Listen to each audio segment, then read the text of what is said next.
नमस्कार। साई वाणी को प्रारंभ करते हुए मुझे बड़ी खुशी है।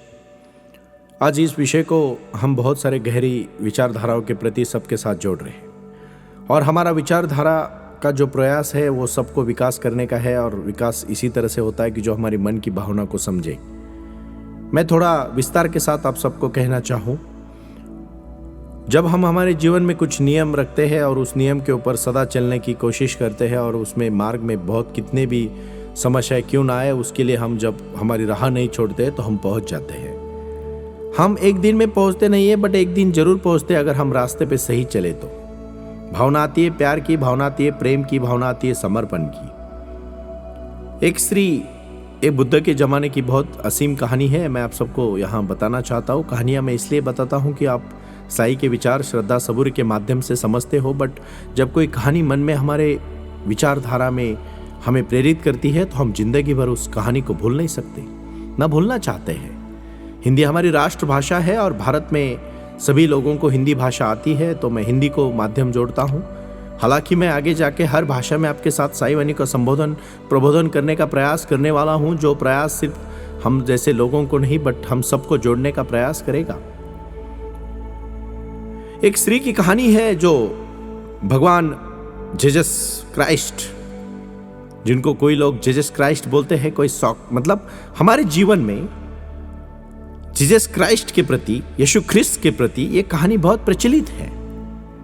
उनके पास एक स्त्री आती है और वो उनको बहुत बड़ा अत्तर, जिसको हम परफ्यूम बोलते हैं, उनके चरणों में बहा देती है, जो करोड़ों कीमत का होता है, बहुमूल्य होता है, बहुत बड़ी कीमत होती है उसकी, और उन्हें चरणों में डाल देती है, जमीन पे डाल देती है। जीसस बैठे रहते हैं और मुस्कुराते हैं। तो वहाँ उनका जुदास नाम का जो शिष्य था वो बड़ी चौंक कर देखता है कि इतना महंगा जो उन्होंने अभी परफ्यूम है, जो उसको हम इत्र कहते हैं, वो डाल दिया है। ये अगर बेचती और कितने सारे गरीबों को उसके लिए खाना मिल जाता। तो जीसस पहली बार उसको कहते हैं तुम इसकी चिंता मत करो। जुदास को कहते हैं तुम इसकी चिंता मत करो, तुम तर्क में बोलोगे तो सही बोल रहे हो, बट मैं जितना कहता हूं उतना सुनो। मेरे जाने के बाद भी गरीब रहेंगे, आज भी गरीब है, कल भी है और आज भी रहेंगे। गरीबों के लिए तो सेवा तुम पीछे रह के कर लेना, बट आज वो जो जिस तरह से अपने ऊपर, मेरे प्यार के ऊपर मेरे उसका समर्पण भाव लुटा रही है, उसका आनंद आप और हम सब मिल के ले लेंगे। ये बात बहुत सही है कि जब कोई हमें प्यार से किसी चीज को लुटाना चाहता है ना, तो हमें उसको स्वीकारना चाहिए, मन से स्वीकारना चाहिए कि उसमें वो चीज और वो महत्वपूर्ण नहीं होती। वो चीज कब की निकल जाती है, उसके प्रति रहता है सिर्फ भाव। मैं प्रेम भाव के प्रति भावना देना चाहता हूं। भगवान सिर्फ आपका भाव चाहते हैं, वो निर्मल भाव चाहते हैं। आप कोई भी भगवान को देखो, आत्मा और परमात्मा की शक्ति अलग अलग नहीं है। कोई जीसस क्राइस्ट को मानता है, कोई भगवान श्री कृष्ण को मानता है, कोई मोहम्मद पैगंबर को मानता है, कोई गुरु नानक साहब को मानता है, कोई कबीर को मानता है, कोई बाबा साहेब आंबेडकर को, गौतम बुद्ध को मानने वाले लोग हैं, कोई महावीर को मानने वाले लोग हैं। इस धरती में कोई अपने अपने गांव में बहुत सारे भगवान हैं, उनको मानने वाले लोग हैं। उनका भाव और समर्पित भाव होना चाहिए, जो भाव के प्रति गिना जाता है। भाव कभी किसी वस्तु से गिना नहीं जाता। कोई गरीब की श्रद्धा हो, कोई अमीर की श्रद्धा हो, श्रद्धा सबकी समान है। साई के चरणों में आके कोई करोड़ों का दान करता है और कोई खाली हाथ आता है और बाबा का ही प्रसाद खा के वापस आता है, तो साई उसी को उतना ही मानते हैं जो प्रसन्नता और समर्पण की भावना से जुड़ा है। साई भाव देखते हैं, समर्पण देखते हैं, कार्य में देखते हैं, वो क्या कार्य कर रहा है उस कार्य को अपनापन मानते हैं। बाबा का आशीर्वाद अगर पाना चाहते हो भाई, तो याद रखना, भाव समर्पित रखो, निर्मल भाव से रखो, अपना कार्य ही सब कुछ मानो। कर्म करते रहोगे तो नर का नारायण बन जाता है। कर्म बस साध्य में नहीं, साधना के साथ करो, तपश्चर्या करो, तपश्चर्या। मजा आता है जीवन में जीना।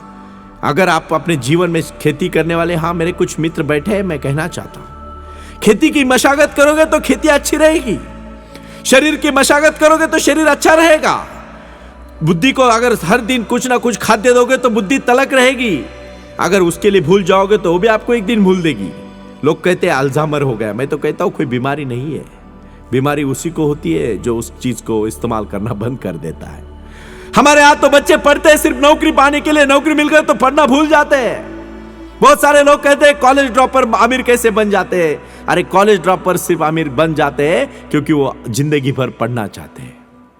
या हम एक बार पढ़ लेते हैं, नौकरी मिल जाती है, लड़की मिल जाती है, शादी हो जाती है, फिर पढ़ना भूल जाते हैं और बच्चों को बोलते हैं पढ़ो। अरे भाई तू कितना पढ़ रहा है, अपने ऊपर देखो।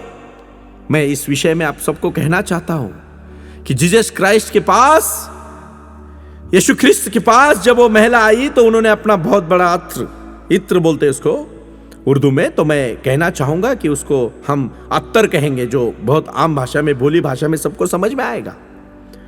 और जिस दिन जजेस कहते हैं मेरे ज्यादा दिन नहीं बचे, और सच में 3 महीने के बाद उनको सूली चढ़ाया जाता है, सूली पे लगा जाता है। जीसस ने कहा ज्यादा दिन मैं नहीं रहूंगा।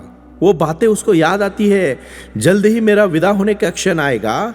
और सच में 3 महीने के बाद उनका विदा होने का क्षण आता है, क्योंकि सब लोग वहां से भागे जाते हैं, जुदास भी भागा जाता है। लेकिन याद रखिएगा वो स्त्री वहां खड़ी रहती है, वो वहां खड़ी रहती है। वो होती है वेश्या, कार्य करती है वेश्या का, बट वो भगवान को इतना समर्पित होती है कि उसके पास वाली सबसे महंगी चीज उनके ऊपर लुटा देती है वो। और फिर उसमें वो पैरों में डालने के बाद वहां वो अकेली खड़ी रहती है। फिर जीसस ने कहा उसका प्रेम देखो, सिर्फ अत्तर का मत देखो। आप अत्तर देख रहे हो, रोकना हो तो उसके हृदय को तोड़ना होगा तुम्हें। इतना आसान नहीं है उसको रोकना, क्योंकि उसने मुझे हृदय समर्पित किया है। ये चीजों के लिए क्या आप अटके हो? उसका हृदय सर्वस्व निछावर कर देना चाहिए, उसने मेरे ऊपर किया है। जीसस ने कहा, क्या कहा? अंतिम संदेश है उनके, सुन लीजिएगा। और यही संदेश हम सब में जीवन में लाने चाहिए। ये कहानी मैं इसलिए नहीं बताता हूं कि मैं कहानी बताने का शौक है मुझे, या मैं कहानी इसलिए बताता हूं भाई और बहनों, ये एक सादगी है, साई वाणी का संदेश है। ये साई का संदेश है, अपने जीवन में क्रांति लाने का संदेश है।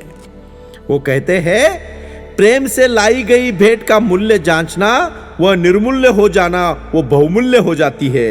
दुकानदारी का नाम नहीं है वो।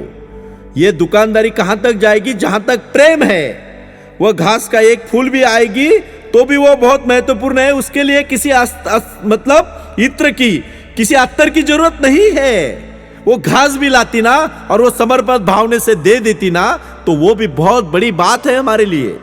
इसीलिए वस्तु का नहीं बल्कि उसके मूल्य प्रेम का होना चाहिए, समर्पक भावना का होना चाहिए। मैं साई के दरबार में आने वाले हर एक इंसान को इतना ही कहना चाहता हूं, प्रेम से प्रेम जलाओ। ज्योति से ज्योति जलाओ लोग बोलते हैं, बट मैं कहता हूं प्रेम से प्रेम जलाओ, प्रेम से प्रेम जोड़ो और प्रेम भावना से साई के चरण में लीन हो जाओ। मैं आपको वादा करता हूं, जिस तरह से आप अपना दोगे उस तरह से साई से भी आपको बहुत कुछ मिलेगा और अपने जीवन में क्रांति होगी, उसमें कोई दोहरा नहीं है। इसलिए साई वाणी के इस भाग को जुड़िए। जय साई राम, ओम साई राम, ओम साई राम, ओम साई राम।